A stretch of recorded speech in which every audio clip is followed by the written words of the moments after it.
see over my right shoulder, there is a blue-tongue lizard. Now it's great to have a blue-tongue in your backyard because they're awesome when it comes to snail reduction. If you don't like snails, you want blue-tongues around. Now he's just scurried off.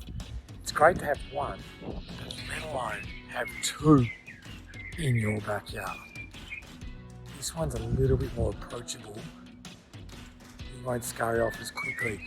I'm here in Sorrento in the Mornington Peninsula, and blue tongues are quite common around here.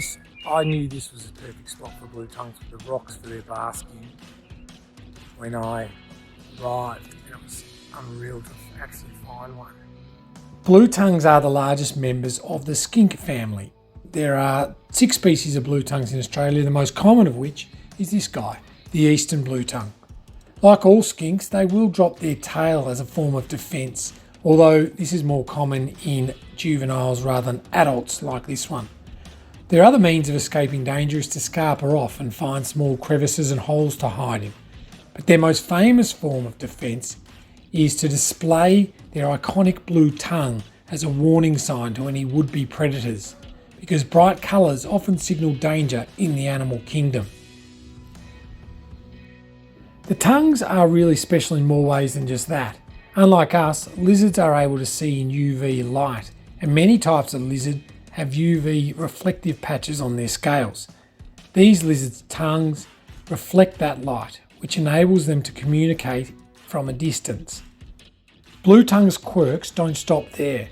Unlike most other lizards, they give birth to live young rather than laying eggs, typically having litters of 1 to 4, which will live up to 20 years.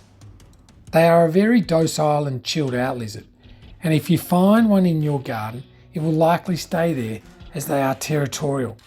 I think they're very welcome friends in the garden because they eat all the small critters that might bug you, including small snails and slugs that may attack your veggie patch.